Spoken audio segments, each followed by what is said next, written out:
Bom, gente, boa tarde, ou bom dia, boa noite a quem está assistindo esse vídeo, né? Meu nome é Charles Toniolo, vou fazer minha autodescrição. Eu sou homem, branco, tenho 45 anos, ahn, sou careca, tenho uma barba já um pouco grisalha, uso óculos e estou usando uma camisa vermelha e tenho aqui como fundo da minha tela uma estante de livros. Bom, em primeiro lugar queria agradecer, né, a equipe do Serviço Social para Concursos pelo convite, pela oportunidade de estar falando, né.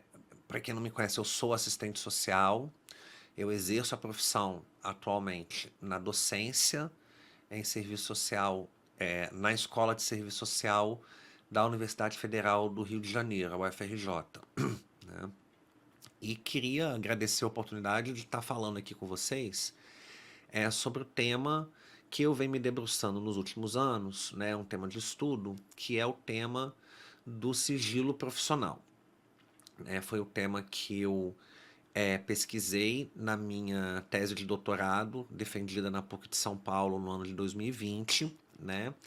E já vem me debruçando sobre essa temática há alguns anos, né? E dentre uma das sistematizações que eu fiz ao longo da minha pesquisa, né, dos meus estudos e das minhas reflexões sobre esse tema, foi um relato de experiência que envolveu o tema do sigilo profissional, né, no período em que eu tive a oportunidade de compor a direção do Conselho Regional de Serviço Social do Estado do Rio de Janeiro, né, o CRES Sétima Região. Nessa oportunidade eu tive, né, o prazer de passar pela Comissão de Orientação e Fiscalização, pela Comissão Permanente de Ética, pela Comissão Ampliada de Ética, e é, muitas das reflexões, né, que eu vivi a partir dessa experiência, eu sistematizei num texto, né, que foi publicado pela revista Libertas, né, que é um periódico na nossa área, na área do serviço social, no volume 21, número 2, publicado em julho a dezembro de 2021. Então, essa apresentação vai versar basicamente sobre esse relato de experiência e as reflexões que eu consegui extrair dela e que de algum modo compuseram, né, o conjunto de reflexões que eu apresentei na minha tese de doutorado. Então, o sigilo profissional, né, ele sempre foi um tema muito recorrente nas demandas que apareciam para diversas comissões do CRES, né, do CRES Sétima Região. Né?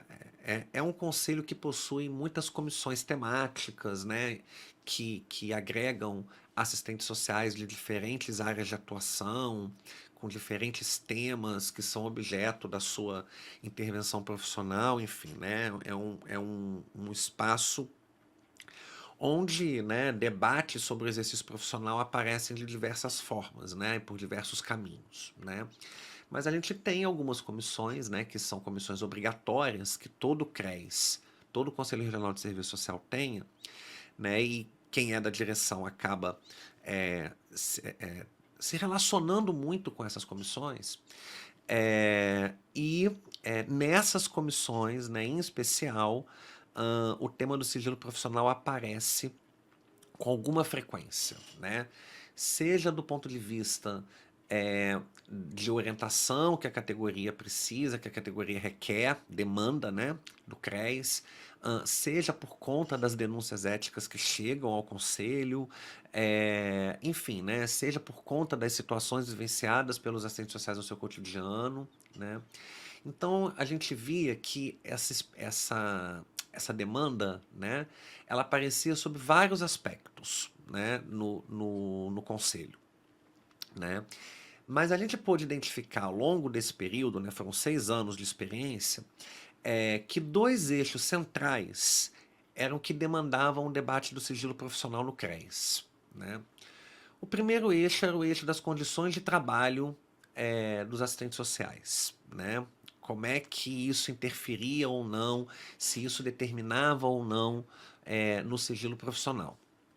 Mas também, né, nas escolhas que eram realizadas pelos assistentes sociais, né, daquilo que se divulga e daquilo que se mantém sob sigilo, né? Então, as escolhas que eram realizadas pelos profissionais no cotidiano do exercício profissional, quando do uso, né, do instrumental técnico operativo, das ferramentas de trabalho no cotidiano profissional, né? Fossem instrumentais institucionais, né, ou instrumentais utilizados pelo serviço social, pelos assistentes sociais. Né? Então, esses eram os dois eixos centrais, né, de demandas que chegavam nessas comissões, que são comissões obrigatórias que os CREs têm que ter, né, que os CREs têm que possuir, e que, de algum modo, movimentam aí uma série de discussões que envolvem o exercício da profissão. Né? Isso me levou, né, a tentar buscar as referências, né, do debate sobre sigilo profissional na própria legislação profissional. Né? E aí o primeiro movimento, né, aí no caso da pesquisa, né, sobre o tema do sigilo profissional na legislação, da pesquisa acadêmica, né, foi buscar como que esse tema aparecia na história dos códigos de ética do serviço social. Né? Como nós sabemos, nós tivemos ao longo da nossa história no Brasil 5 códigos de ética, né? E todos os 5 versam sobre o tema do sigilo profissional de alguma forma. Né? Só que foi interessante porque existe uma alternância que já foi já havia sido sinalizada por Sampaio Rodrigues, né, numa publicação feita numa revista Serviço Social e Sociedade, uma alternância do uso do termo sigilo e segredo profissional. Né, no Código de 47, 86 e 93 o termo é sigilo, no Código de 65 o termo é segredo, e no Código de 75 a gente tem ambas as nomenclaturas sendo utilizadas. Né? Bom, há quem defenda, né, há pessoas que nos debates defendem que se trata de sinônimos. Né? E uma das coisas que eu sempre questionei, né, se realmente seria sinônimo sigilo e segredo. E depois eu vim acabar concluindo que não são sinônimos. Né? De toda maneira, na legislação que atualmente está em vigência no serviço social, a gente já consagrou o termo sigilo, né? E suas derivações.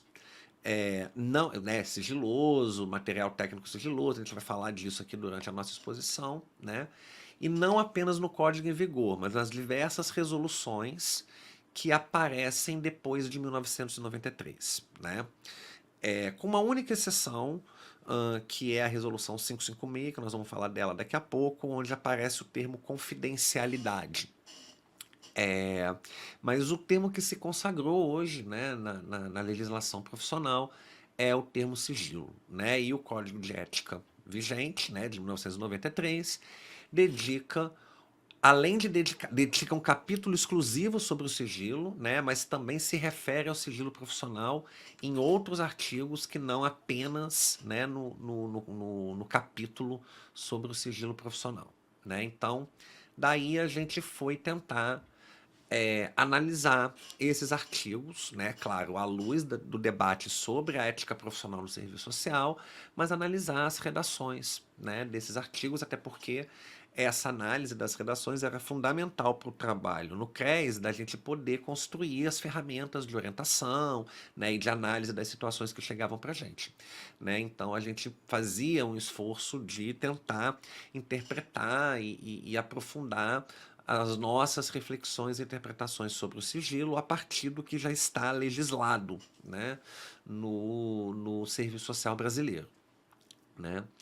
E aí, né, eu acho que tem uma contribuição importante da assessora jurídica do Cefes, que tem um texto no Código de Ética Comentado, né, publicado em 2012 pela editora Cortez, que é a Silvia Terra, né, e que quando ela vai falar, quando ela vai falar lá do capítulo sobre o sigilo profissional, né, ela vai colocar uma coisa muito interessante, né, que a gente concorda. Ela vai dizer o seguinte: neste código temos duas vertentes do sigilo profissional, uma como direito e outra como obrigação, né?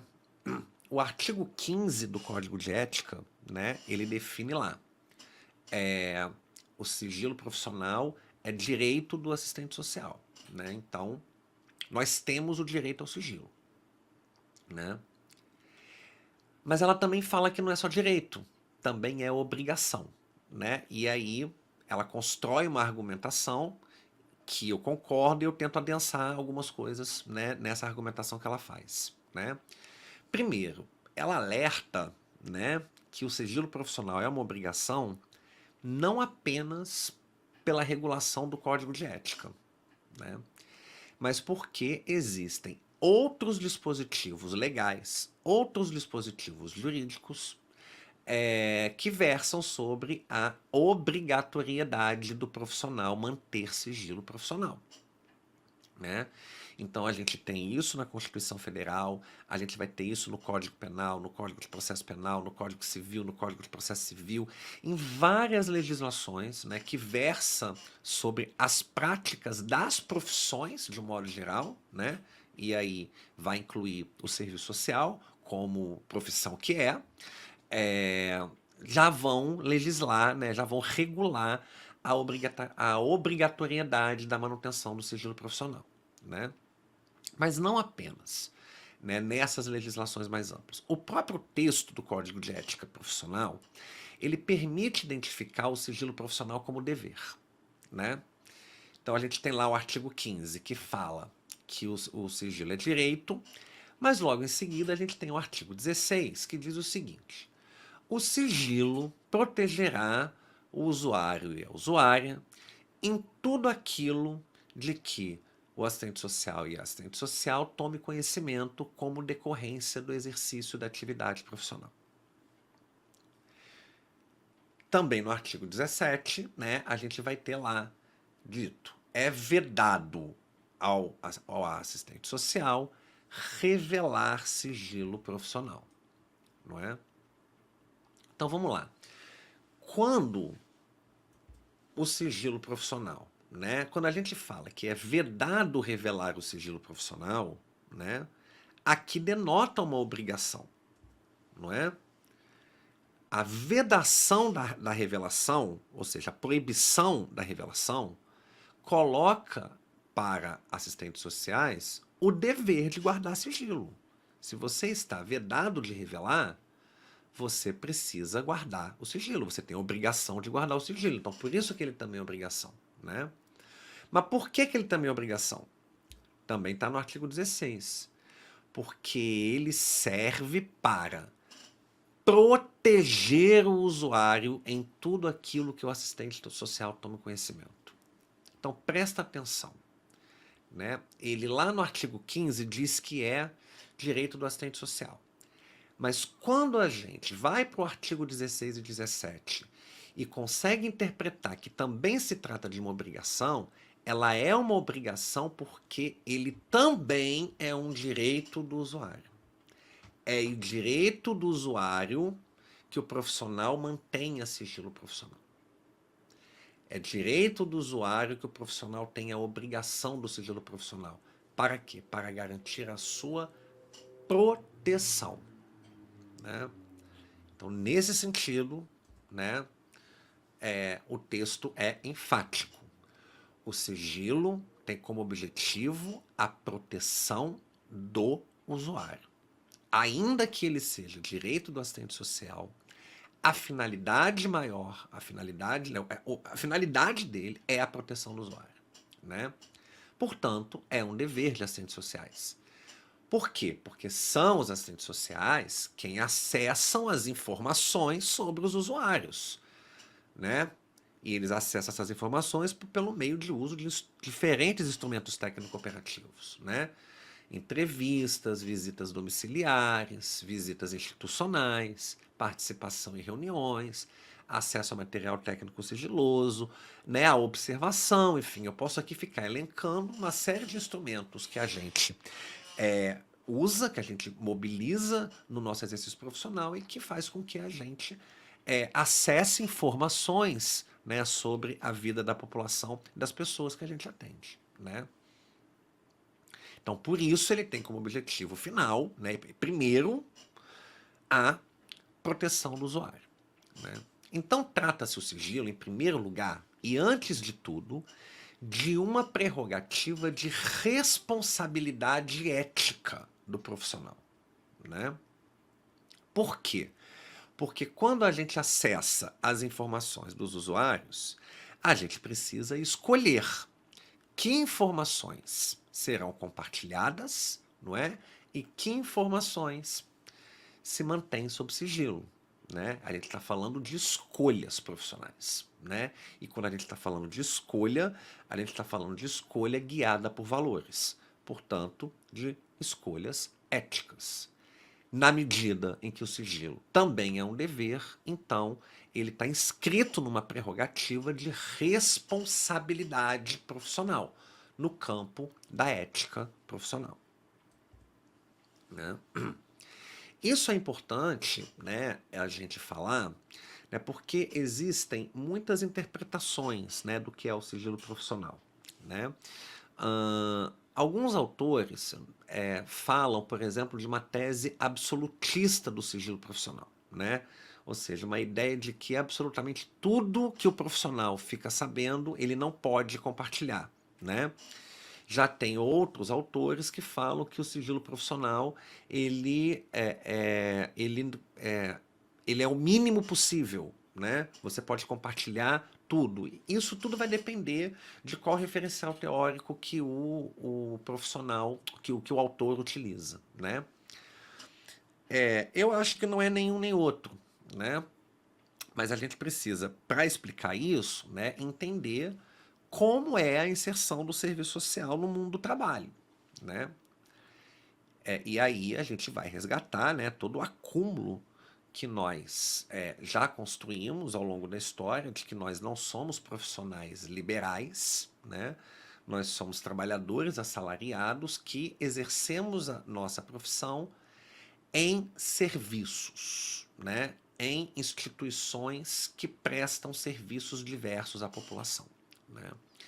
Nós, assistentes sociais, trabalhamos em espaços socioocupacionais com a presença de outros trabalhadores, né? O que inclui profissionais de outras áreas, chefias, gestores, autoridades, né? E não obstante, a gente trabalha em locais que estabelecem relações com outras instituições, né? O que eu estou querendo dizer aqui, né? É que o nosso trabalho, né?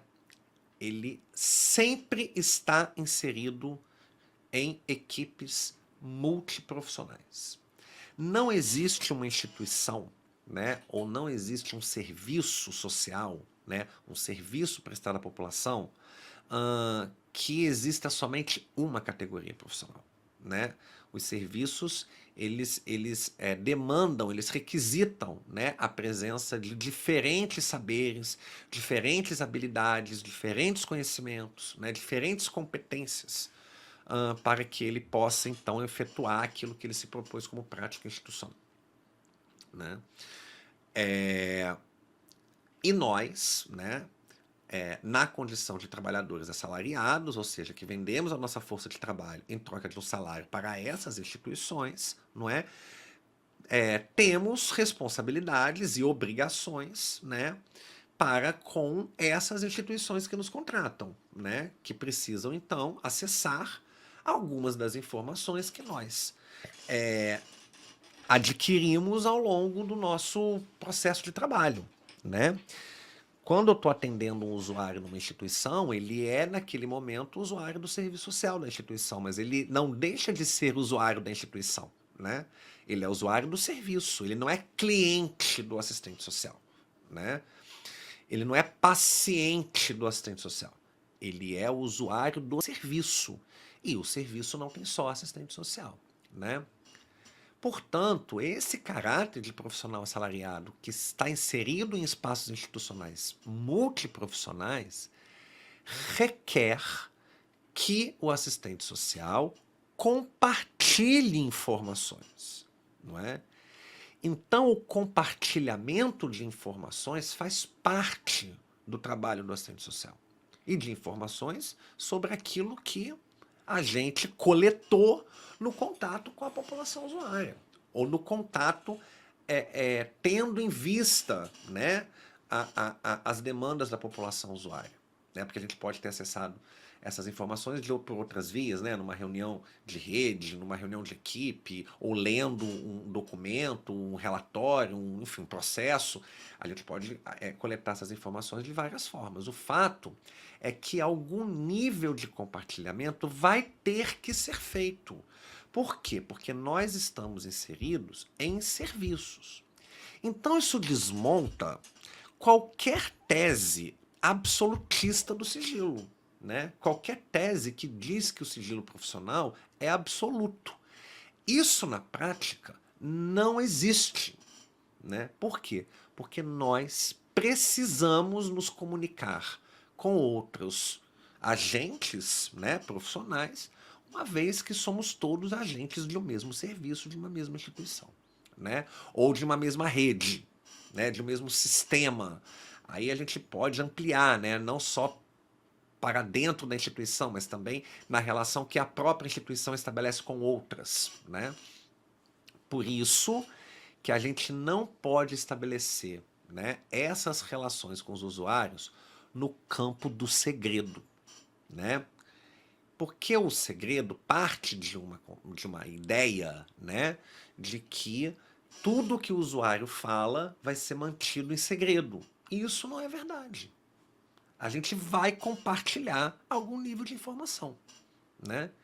E isso, gente, não vale somente para assistentes sociais, mas isso vale para qualquer profissional que atua em serviços, seja de natureza pública ou de natureza privada. Por quê? Porque a natureza da existência de instituições requer a circulação de dados e de informações sobre o público que ela atende, né? Então não é só o assistente social que tem que compartilhar informação. Todas as categorias profissionais vão ter que compartilhar algum nível de informação sobre os usuários. Então não estou falando só do sigilo profissional do serviço social. Eu estou falando das profissões de um modo geral e que atuam em serviços, né, na condição de trabalhadores assalariados, né? E aí é que, né, vem a conclusão. Assim, tratar o contato com os usuários e os registros dele resultantes como secretos não é sigilo profissional, né? Tratar essas informações como informações secretas não é sigilo, né? A questão central, para a gente entender o que é o sigilo profissional, né, é a gente definir o que é preciso e o que não é preciso ser divulgado, né? Ou seja, eu preciso divulgar alguma coisa. Qual é o critério, então, que eu defino? O que eu preciso divulgar e o que eu não preciso divulgar, né? Como decorrência do exercício da minha profissão. Gente, esse não é um debate novo. Esse é um debate que foi colocado para a medicina grega no século V a.C., né? Pelo chamado pai da medicina racional, Hipócrates, né? Que constrói ali um tratado deontológico sobre ética médica, né? E que se torna uma referência importante para o debate da ética das profissões posteriormente, dentre elas o dispositivo do sigilo, né? Então, né, o próprio texto do Código de Ética comentado da Silvia Terra já aponta, né, que essa era uma questão que está posta desde a antiguidade, né? Então, quando a gente fala de sigilo profissional, a gente está falando sobre o que é preciso e o que não é preciso divulgar, né? E aí a gente precisa de critérios de escolha, né? A gente é que vai escolher o que vai ser divulgado, o que não vai ser divulgado, o que vai ser compartilhado, né? E aí, né, a Silvia Terra nos dá uma pista muito importante, né, do qual também concordo, né, que o critério de escolha daquilo que a gente escolhe divulgar e daquilo que a gente escolhe manter sob sigilo está balizado pelos princípios éticos afirmados no nosso código de ética, não é? Então aí é que tá, vamos lembrar lá da redação. O sigilo protege o usuário, mas protege para quê? O que é, qual o sentido da proteção, não é? O sentido da proteção está lá nos princípios éticos. É a defesa da liberdade, da cidadania, a defesa intransigente dos direitos humanos, né? O direito, o dever de não discriminar, né? A construção de uma ordem sem discriminação de raça, gênero, classe, etnia, orientação sexual, né? Tá lá nos nossos princípios éticos, né?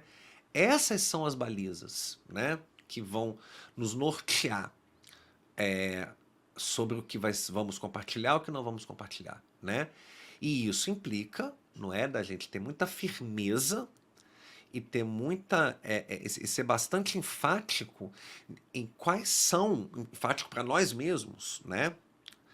De quais são os posicionamentos políticos que esta profissão constrói, né? E são posicionamentos políticos construídos nas últimas décadas que possuem um caráter emancipatório, né? Então, fazendo uma brincadeira jocosa, né, talvez não muito simpática, né, mas o sigilo fala lá que o código fala lá que o sigilo serve para proteger o usuário, não para prejudicar o usuário, né? Então, o que a gente vai revelar e o que a gente vai guardar tem que ser pensado para a proteção do usuário. As duas coisas, né? Não adianta não revelar nada, porque não revelar nada pode trazer prejuízo ao usuário. Assim como revelar tudo também pode trazer prejuízo ao usuário, né? Assim, o próprio Código de Ética, né, com seus princípios e suas normativas, nos oferta, né, para nós, assistentes sociais, a base ético-política necessária para a gente decidir o que deve e o que não deve ser revelado, né? Portanto, trata-se o sigilo profissional de uma escolha do profissional, né? De algo pelo qual é de sua responsabilidade. Nós escolhemos o que vai ser divulgado e o que não vai ser divulgado, não é? Por isso, ainda que esteja dito lá no código que o sigilo é um direito do assistente social, ele também é um dever, né? E aí, né, se eu estou falando que a baliza para a escolha, né, do que é sigiloso e do que não é sigiloso, né, são os posicionamentos éticos e políticos que essa profissão construiu hegemonicamente, né, é importante a gente sempre lembrar que o serviço social é uma profissão, né? Nós não somos um partido, nós não somos uma doutrina, nós não somos uma religião, nós somos uma profissão, né? E uma profissão é formada por sujeitos profissionais, né? Por seres sociais, por sujeitos, né? E que esses sujeitos, né, em vários momentos da sua vida, incluindo a vida profissional, resgatam visões de mundo, visões de ser humano, visões de sociedade, que não necessariamente estão engendrados, né, estão ali balizados por princípios éticos emancipatórios, né? Entre nós existem profissionais que coadunam com uma visão de mundo de cunho conservador e até mesmo reacionário, né? E que isso, né, vai impactar, obviamente, nas escolhas, né, que eles fazem do que se mantém sob sigilo e do que é revelado, né? Portanto, né, ainda que esteja regulado na legislação profissional e balizado pelos princípios éticos, né, sabemos que entre nós, né, estão sendo feitas escolhas com base em outros valores, que não somente os valores emancipatórios. E essas escolhas acabam orientando outras condutas. Condutas que então passam a confrontar aquilo que está regulado no Código de Ética Profissional, né? E aí, né, a gente consegue chegar nas demandas que chegam ao CRES, né? Porque elas dizem respeito justamente a essa dimensão, né? Chega ao CRES aqueles debates sobre sigilo profissional que de algum modo ensejam algum tipo de irregularidade no exercício profissional, né? Algo está irregular, mas também do ponto de vista das infrações éticas, né? Da possibilidade de uma violação do Código de Ética e que expressam, né, tanto a irregularidade, algumas irregularidades, como as infrações éticas expressam exatamente outros posicionamentos políticos, outros valores éticos, outros projetos profissionais, né, outra concepção de serviço social, né, que está articulado, né, a outro projeto de sociedade, né. Entre nós isso existe, e isso chega aos CREs, né? E quando isso chega aos CREs, a gente consegue confrontar, né? A partir dessa concepção de sigilo profissional que nós construímos e que está, de algum modo, expressa no Código de Ética, né? Tem um trabalho, né, um livro muito interessante da professora Paula Bonfim, da UERJ, né, que chama Conservadorismo Moral e Serviço Social, né? É a pesquisa de doutorado dela, né, e ela analisa os processos ético-disciplinares transitados e julgados no âmbito do CRES do Rio de Janeiro, né? Então ela pegou todos os processos éticos que já tinham terminado, né? Já tinham estava em trânsito e julgado, né? Já tinham terminado, né? Todas as instâncias já tinham sido acionadas, as instâncias que as partes quiseram, né? Se as partes quiseram acionar, né? E ela analisa esses processos que já estavam finalizados, né? E ela demonstra o quanto ainda se encontra presente na cultura profissional traços de um conservadorismo moral próprio da formação social brasileira. Claro, definitivamente, né, esse conservadorismo moral da formação social brasileira incide sobre as escolhas feitas por assistentes sociais no cotidiano do exercício da profissão. Por que eu estou falando isso e isso é importante, né? Porque o serviço social não é uma bolha, né? Que a gente está protegido, né, de todas as ideologias conservadoras, reacionárias, reformistas. Pelo contrário, né? O projeto profissional hegemônico não é uma rede de proteção ao campo de força, não é?